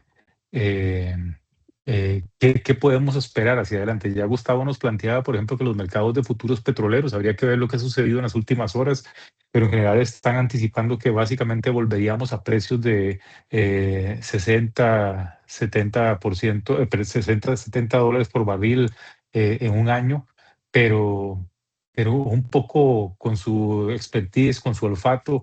¿Qué podríamos estar esperando? Es un poco, ¿va a ser un shock transitorio? Especialmente en el mercado petrolero y en la parte de la geopolítica del Golfo Pérsico, el daño del conflicto va a perdurar más tiempo. Yo sé que es una pregunta difícil y los estoy poniendo en un predicamento, pero estamos aquí en confianza, entonces creo que podemos tratar de lucubrar algunas cosas. No sé, Juan Carlos, Gustavo. Gustavo, haré vos primero. Es una muy buena pregunta. Yo creo que haciendo un comparativo entre 2025 hacíamos la misma pregunta. Cuando teníamos la guerra comercial, todos amanecimos una vez con 10%, otros amanecieron al siguiente día con 50%, China alcanzó a tener una nación del 250%. Hace un par de meses la Corte Constitucional dijo que los aranceles bajo la norma IEPA se caían y Trump, al día siguiente amanecimos todos o despertamos con un arancel del 15% de forma homogénea. Esto para el punto es que ya casi nadie piensa en la guerra comercial o en las tensiones comerciales. El foco de atención está concentrado en lo que está pasando con Irán y Estados Unidos. Entonces creo que el mercado aprendió a convivir con las tensiones comerciales y eso lo estamos viendo con todos los indicadores del mercado, en donde eso ya pasó a un segundo plano y en algún momento también el mercado ha empezado como a decir qué tan duradero, qué efectos pueda tener esta segunda ronda, como los describió hace un momento Juan Carlos, y si el mercado ya empezaba a convivir con esa incertidumbre. Y es que todos los choques los han ido incorporando y la incertidumbre ya como es la constante. Porque desde 2020, después de la pandemia, de 2020 para acá, no hemos tenido un año sino un factor que aumente de forma considerable la incertidumbre total del mundo. Entonces aquí es el punto es, bueno, ¿cuánto va a durar el choque? ¿Quién se va a meter más en el choque? ¿Y cómo los otros países vamos a reaccionar de forma al choque? Porque lo vimos hace un momento con los spreads. Los spreads en Latinoamérica han aumentado, sí, pero lucen muy bien frente a su historia. Entonces, por ahora, estamos aguantando el choque. Claro, si eso se extiende y si, como lo escribió Juan Carlos, los choques pasan a ser de otra envergadura, el panorama va a ser muy diferente. Juan Carlos. Sí, precisamente ahí hay una pregunta que acaba de entrar de Cristina, Cristina, ¿qué apellido? De Teramón, de Teramón. De Teramón, De, donde dice que si esto va a llevar a un impulso a las energías renovables. Yo creo que esos son los efectos que vamos a ver de mediano plazo, de mediano y largo plazo. Europa, sin duda alguna, ya es el segundo golpe que se llevan después de lo de Rusia y ahora con esta guerra. Va a haber un ímpetu, ya hay un ímpetu mucho más fuerte para volver a retomar el tema de la energía nuclear en Europa. Recordemos que a raíz del desastre de Fukushima en el 2013, creo que fue 2012, Alemania toma la decisión de cerrar sus plantas nucleares y queda total y absolutamente expuesto Alemania a la venta de gas ruso. Luego viene la guerra en Ucrania, cierran el gas ruso, empiezan a construir terminales para gas natural licuado, proveniente mucho de Qatar, pero también de Estados Unidos. Y ahora ocurre esto. Entonces, Europa va a buscar el tema de la diversificación energética y sí o sí va a apostar por energías renovables y energía nuclear, ¿verdad? En el caso de estas exportaciones energéticas en el Medio Oriente, ya mencionamos que lo de Hormuz va a ser algo temporal, este factor de control de Irán sobre el estrecho. Ya desde hace décadas, Arabia Saudita había construido, como mencionamos, un oleoducto que desemboca en el Mar Rojo. Los otros países van a empezar a buscar alternativas similares. Les va a tomar varios años de desarrollarlas, pero eso va a hacer entonces que se disminuya el impacto de un posible cierre del estrecho. Pero esto ha sido una llamada para todos los países. Asia va a buscar diversificar, etcétera. Y bueno, hay conversaciones que se van a tener en otras naciones, incluyendo la nuestra, sobre la explotación posible de recursos naturales que se puedan tener para poder blindarse un poco de los impactos de estos choques que van a seguir ocurriendo. Con Trump en la presidencia de Estados Unidos, en los próximos 3 años, vamos a seguir teniendo situaciones de inestabilidad constantes. Pero no, y efectivamente, si analizamos los shocks recientes de magnitudes considerables, la pandemia, el año 2021-2022, por ejemplo, el conflicto en el caso de Ucrania, que no es el único factor que afectó los precios de materias primas en el año 21-22, pero fue uno de los que exacerbó las tensiones. El conflicto continúa y parte sin novedad en alguna medida después de un periodo de ajuste para muchas economías, no sin costos, sino sin un efecto inflacionario, la necesidad de ajuste, pero hubo un relativamente rápida, la economía global mostró resiliencia y se ajustó. Pero sí hay que estar claros que hay un shock bueno, en el caso de Costa Rica, por ejemplo, vamos a empezar a percibirlo probablemente en las próximas semanas, ¿no? Especialmente en los precios de los combustibles locales, en la demanda de divisas, en el mercado cambiario y evidentemente eso tiene un impacto negativo. Como mostraba Gustavo, nosotros estamos del lado de los importadores netos de materias primas, ¿verdad? Y entonces eso es un elemento importante. Me parece que hay una pregunta, pero creo que ya no veo la mano levantada de Jorge. Sí, no sé si Jorge, si quieres hacer la pregunta o si te repetiste. Si no, podemos ir viendo algunas otras preguntas que están ahí en el chat de preguntas y respuestas. Bueno, aquí tenemos a Jorge. Pongamos la pregunta mientras procesamos las otras preguntas que están en el chat. Hola, hola. Hola, Jorge, ¿cómo estás? ¿Qué tal? Bien, vos. Juan Bien, Carlos, un saludo y Gustavo, que no tengo el gusto. Obviamente, primero, antes que nada, excelentes las presentaciones, muy interesantes. Y aquí si uno piensa un poquito más egoístamente en cómo vemos, digamos, con la bola de cristal, un poquito a futuro la situación de Costa Rica. Y si lo podemos relacionar un poquito con un tema que yo creo que a todos nos viene preocupando, de alguna forma, que es esto del tipo de cambio, y cómo podría moverse, porque, vamos a ver, uno podría especular que el alza del precio del petróleo podría ser algo que impulse el tipo de cambio para, para arriba, pero yo no sé si en este momento, con la cantidad de reservas que tiene el país, va a ser algo que se va a dar en un corto plazo. Y yo sí siento, al menos mi preocupación está en que los impactos independientes al conflicto geopolítico que estamos viendo, en términos ya no solo de los sectores exportadores, que eso pongámoslo aparte, pero si ya en términos de empleabilidad y otras cosas, se están viendo cada vez están siendo más evidentes. Entonces yo quisiera que abordáramos un poquito cómo, cómo podemos ver esto, digamos, en los próximos meses para Costa Rica, y qué debería, digamos, las nuevas autoridades estar buscando para mitigar estos impactos.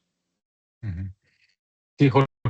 Bueno, eso me pregunta Jorge, me permite hacer publicidad también un minuto. La próxima semana, el miércoles, tenemos nuestra sesión mensual del programa Costa Rica Perspectivas Económicas y Políticas, y justamente uno de los temas que vamos a analizar es el impacto sobre Costa Rica, sobre crecimiento económico, inflación y tipo de cambio. Así que voy a anticipar un poco la respuesta para después pasar a ampliar la conversación con Gustavo y Juan Carlos. Yo creo que sin duda hay un impacto sobre el mercado cambiario. Solo para que se formen una idea en forma rápida, los precios del petróleo por encima de $100 por barril, el incremento respecto a los niveles promedio de $60 por barril más o menos, implican alrededor de 75 a 150 millones de dólares mensuales adicionales de demanda de divisas, ¿no? En Costa Rica. Eso es más o menos el 25% del excedente, es decir, de los dólares que compran en exceso los bancos sobre lo que venden en un mes promedio. Y eso lo que implicaría es que el exceso de oferta de divisas en el mercado privado, que es lo que ha estado provocando la caída en el tipo de cambio, prácticamente se reduciría casi a nada, ¿verdad? Eso lo que nos llevaría es un mercado cambiario más ajustado y probablemente una tendencia al alza en el tipo de cambio. Yo creo que eso va a ser inevitable. El Banco Central va a seguir administrándola, digamos, como lo ha hecho en los últimos 15 años, ¿verdad? En los últimos 15 años, si uno ve el comportamiento cambiario, ¿verdad? Esa presión, primero, en el caso de Costa Rica, se maneja por las compras de recopia ante el Banco Central, y después el Banco Central lo lleva al mercado Monex, al mercado de intermediarios cambiarios. Y siempre lo que ha sucedido generalmente es que permite que suba, pero a un paso, interviniendo casi que diariamente cuando es necesario, un poquito para que el proceso sea un poco más, pero que debería subir, y un poco entendiendo digamos, la lógica del Banco Central. Ese es el típico shock que un banquero central tradicional va a querer que el tipo de cambio suba. Sí, sería una locura que no subiese, ¿verdad? Porque tiene que mandarnos a todos, el resto de nosotros, la señal justamente de que algo está pasando en el resto del mundo. Ahí la pregunta va a ser la duración del impacto, la magnitud de la intervención y un poco el tiempo, ¿verdad? Porque entre más largo sea el fenómeno de precios altos, más difícil es el proceso de administración cambiaria. Pero vamos a ver esto en más detalle el miércoles. Pero Gustavo, Juan Carlos, yo me metí aquí, la pregunta era para ustedes también. No, yo lo dejo a los economistas. Yo juego acá de visitante. Pero sí, yo siento que lo vamos a observar. Ahora, lo que pasa es que, como todas las cosas, como todos los fenómenos complejos, hay un montón de variables al mismo tiempo, son un montón de bolitas al mismo tiempo. En estas últimas semanas ha pesado más los factores estacionales, por ejemplo, del mercado, en el mercado cambiario, y algunas cuestiones extraordinarias, especialmente en el mes de enero. pero que deberíamos verlo y que va a coincidir además con el momento más seco del mercado típico en Costa Rica, que es a partir del mes de abril. Eso debería reflejarse en aumentos en el tipo de cambio. Yo diría que no, nada del otro mundo, pero sí un poco una reversión, digamos, una vuelta a lo que hemos observado, a lo que pasamos en las últimas semanas, Sí, en alguna medida. totalmente de acuerdo. O sea, por flujos comerciales y por la estructura comercial del país, una mayor presión de importaciones debe repercutirse en el tema de tasa de cambio, que es mecanismo que está absorbiendo ese choque. No obstante, lo que Exacto. uno tiene o lo que uno revisa recientemente es que los flujos de dólares que llegan a Costa Rica son estructurales, tienen un peso bien Ujú, importante. Entonces, ujú, sí lo estamos viendo ahorita recientemente con algunas presiones, pero cuando uno revisa el comportamiento de las monedas en Latinoamérica, o sea, no se ha estigado, no ha pasado un choque así abrupto por ujú, todo lo que venimos mencionando. Inclusive la región se ha posicionado mejor frente a otras. Entonces, ujú, por balance comercial es posible que haya un choque, pero todo depende totalmente de acuerdo de qué tan ujú, extenso sea este fenómeno y con qué ujú. parámetro estacional coincide. Sí, exactamente. Y en el caso, digamos, evidentemente hay más espacios para poder administrar eventualmente si esto escalara, digamos, a un shock de mayor magnitud. Pero el espacio está, ¿verdad? Yo creo que, que sin duda, y lo más probable es que se vaya a reflejar en alguna medida del mercado cambiario. De hecho, en las últimas 2 semanas, si ustedes observan el comportamiento del mercado cambiario en Costa Rica en las últimas 2 semanas, ¿verdad? Todavía, si uno poder afirmar que el efecto de los precios de los combustibles se está reflejando en el mercado cambiario porque hay digamos, hay un rezago y hay además el instrumento de compras del sector público en el mercado Monex, ya las ventanillas en las últimas 2 semanas están muy ajustadas, ¿no? Por ejemplo, si ustedes observan las diferencias entre los montos de compra y venta diarios en el mercado en los últimos 15 días han sido nulos y han habido algunos días que han sido negativos, ¿no? Eso significa que ya estamos entrando a la segunda parte a la siguiente estación cambiaria del año, ¿verdad? Que es la estación de un poco más que una vez pasado el fenómeno estacional, estamos volviendo a un periodo más de mayor ajuste, ventanillas más ajustadas. Ahí va a entrar la demanda adicional del precio del petróleo, que es un monto considerable. Es decir, piensen, por ejemplo, que típicamente en un mes, durante el año 25, el exceso de oferta en las ventanillas de los bancos fueron 400, 500 millones de dólares. Estamos hablando del incremental, son 100 millones, 100, 150 millones de dólares. Eso ya llevaría al mercado cambiario a un escenario de más restricción y probablemente una cierta tendencia a la depreciación. Entonces yo creo que es natural esperarlo. Ahora, no va a ser violento, no va a ser, por lo menos hasta el momento, no va a ser complejo. Yo en lo personal, y aquí no quiero comprometer ni a Gustavo ni a Juan Carlos, me da la sensación además de que los precios del petróleo, incluso en un recrudecimiento del conflicto, pueden saltar por encima de los precios actuales, quizás por incertidumbre, pero no soy tan seguro si se puedan sostener precios mucho más altos simplemente por la salida de la oferta de Golfo Pérsico, porque además el mundo es muy diferente, como planteaba Gustavo, hoy en términos energéticos. Pero sí va a haber esos impactos, va a haber impactos en la inflación. Por ejemplo, no hemos todavía tenido noticias de Arecep, ¿verdad? Que ya debería estar haciendo hora que por los procesos de ajuste mensuales ya deberían empezarse a observar en los precios de los combustibles locales los aumentos externos, pero de ser pero obviamente es el regulador, a eso me refiero, ¿verdad? Y recuerden que en Costa Rica tenemos un mecanismo de ajuste que es automático en relación con los precios internacionales, pero con un rezago de más o menos un mes y un poco más. Entonces eso también va a impactar sobre los precios domésticos esos fenómenos están todavía pendientes. Hasta el momento no los hemos sentido mucho, pero veremos a ver qué sucede hacia adelante. Ujú. Bueno, le activé el micrófono a Jorge Porras porque quería hacer una pregunta, pero no sé también si ya, si aún así quiere hacerla. Si No, no, no, no, esa era la mía y muchas gracias. Veremos qué veremos. pasa Ok, por ok, ahí. Muchas gracias. perfecto. Bueno, creo que tenemos tiempo para tal vez una pregunta adicional de las que tenemos en el chat. No sé si, déjenme ver un momento. Eh, mm,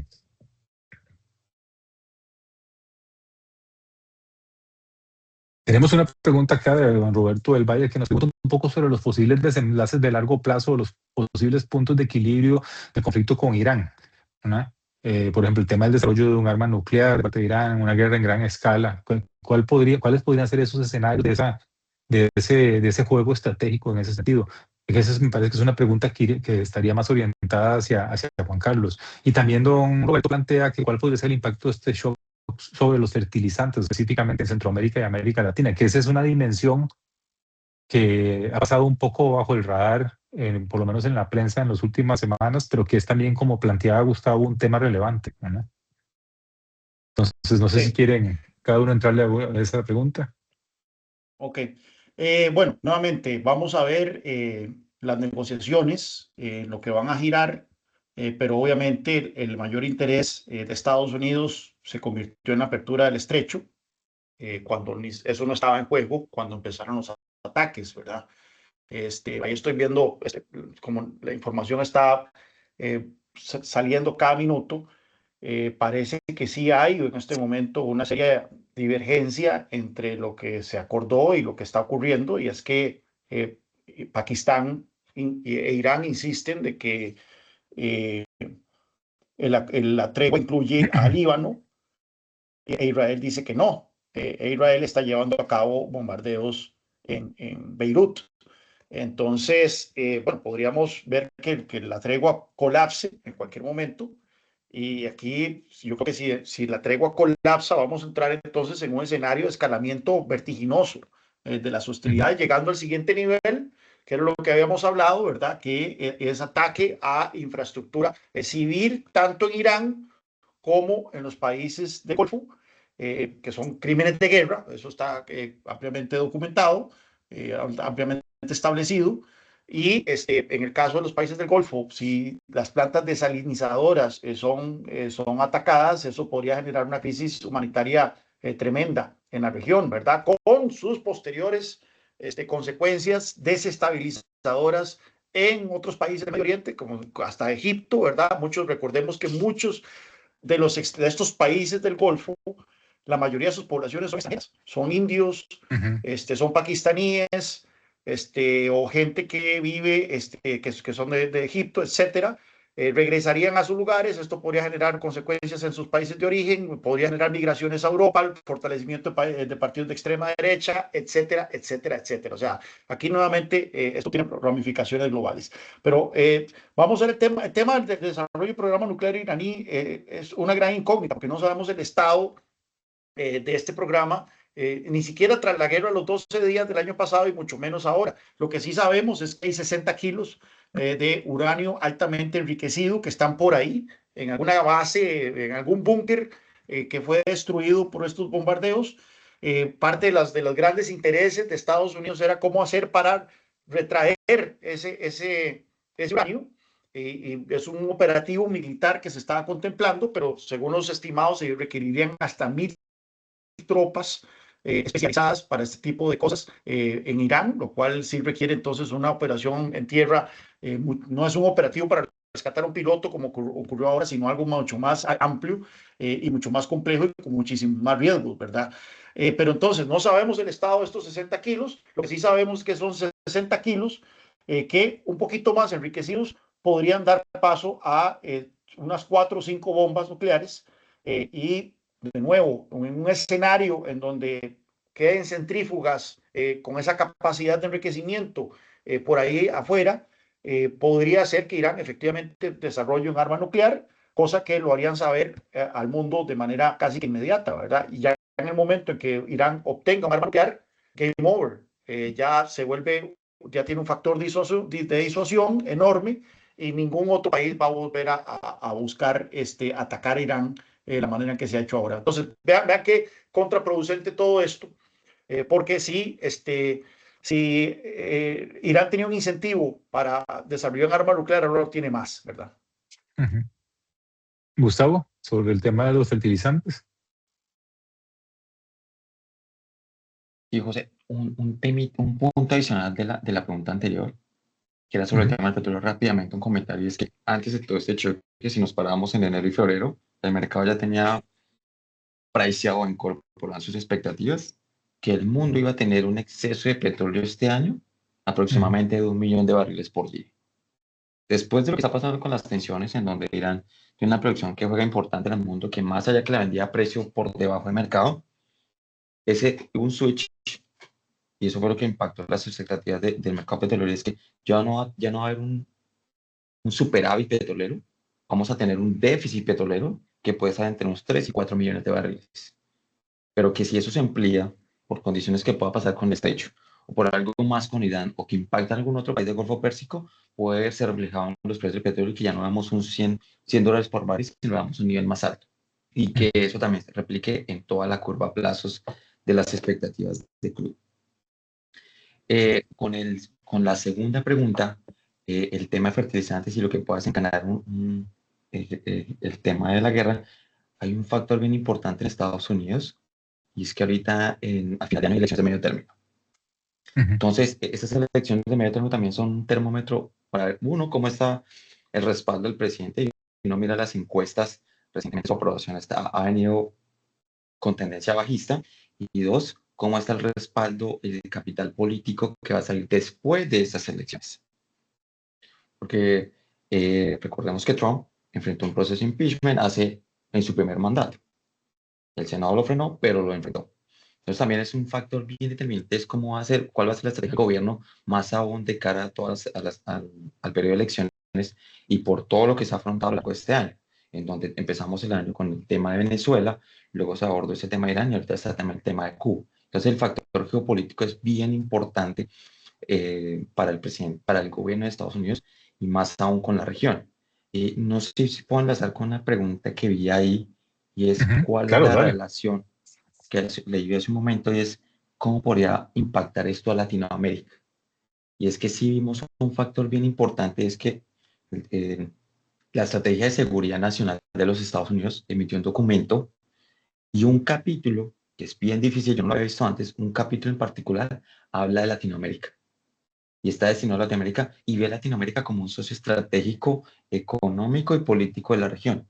Entonces, las condiciones actuales de eso puede jugar a favor de la región. Y es que una economía, por citar un ejemplo de Panamá, es una economía de 90.000 millones de dólares. Si llega un flujo de inversión, o si se reubica un flujo de inversión de 1.000, 2.000 millones de dólares, estamos hablando de un impacto de entre 1 y 2% del PIB.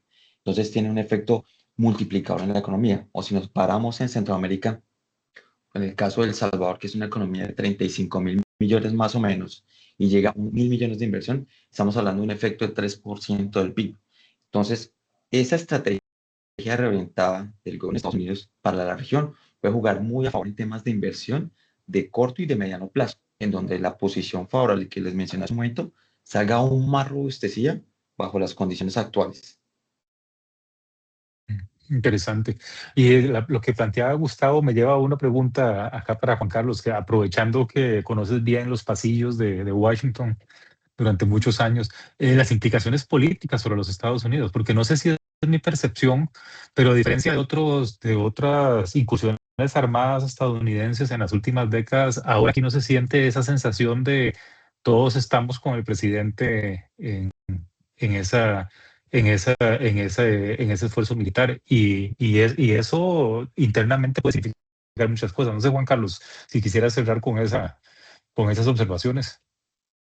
Sí, entonces, pues, hay una gran diferencia entre lo que ocurrió en Irán estos días y lo que Ajá. ocurrió en Irak hace 23 años. Y es que con todo lo que Ujú. ocurrió en Irak, una invasión también sin una guerra de escogencia, como se dice, un war of choice, que fue la invasión por supuestamente armas de destrucción masiva que no existían. Lo cierto es que la administración Bush sí hizo un esfuerzo, primero por conseguir una resolución del Congreso, y en ese entonces contó con la aprobación de muchos demócratas que estuvieron a favor de la resolución de guerra. Y bueno, se hizo un esfuerzo en las Naciones Unidas por conseguir una resolución del Consejo de Seguridad que nunca lo lograron, pero lograr amasar una coalición, the Coalition of the Willing, como se llamaba. En este caso, la administración Trump actuó totalmente de manera unilateral, informó 48 horas antes a ciertos líderes de Congreso, pero nada más. Y eso, por supuesto, que entonces ha generado eso que vos mencionaste, que aquí no ha habido esa empatía es que usualmente genera entrar en un conflicto militar alrededor del Commander-in-Chief. Todo lo contrario, más bien desde el día 1, voces prominentes en el Congreso y otros lugares han cuestionado la racional de esta guerra, incluso a la luz de los éxitos iniciales que hubo, que todo indicaba después del decapitamiento de Jamenei, de que la guerra podría quedar, o sea, que podría caer el régimen en Irán, instaurarse un régimen pro Estados Unidos en Irán y que el Medio Oriente iba a ser un jardín de rosas, ¿verdad? Al final de cuentas resultó lleno de espinas eso.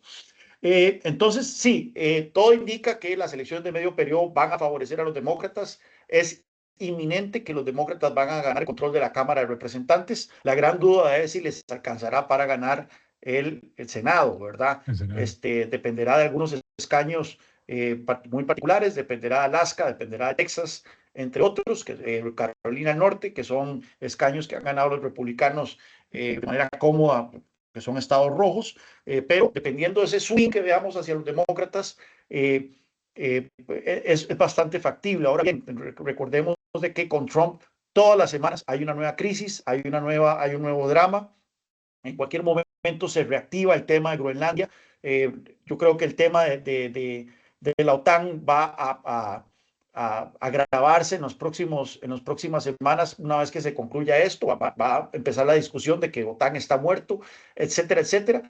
Y esto va a seguir generando bulla. El presidente Trump tiene una base muy fiel, pero es una base aproximadamente un 40% de la población.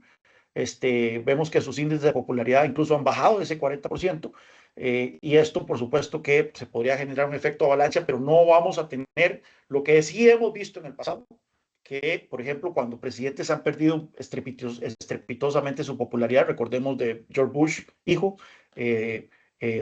tras el desastre de Katrina en Nueva Orleans, que la popularidad de Bush colapsó. Eso no va a ocurrir con el presidente Trump. Siempre va a mantener una base muy fuerte y esto le va a permitir que no veamos tampoco un tsunami electoral en noviembre. Muy interesante. Eso es lo que nos va a llevar es a que sigamos permanentemente reuniéndonos para poder ver qué está pasando a nivel internacional y luego, obviamente, con el contexto geopolítico y económico. Creo que vamos a terminar acá. Ya nos hemos extendido un poquito más del tiempo. Les agradezco muchísimo a Gustavo y a Juan Carlos por las presentaciones y la conversación. A los asistentes les recuerdo que la grabación va a estar disponible en horas de la tarde para todos ustedes si quieren revisarla o si quieren compartirla posteriormente, igual que las presentaciones de Gustavo y Juan Carlos, que las estaremos distribuyendo más tarde. Recordarles que el próximo miércoles a las 9 de la mañana tenemos nuestra sesión de programa mensual. Ahí vamos a revisar todas nuestras estimaciones de inflación, crecimiento, tipo de cambio.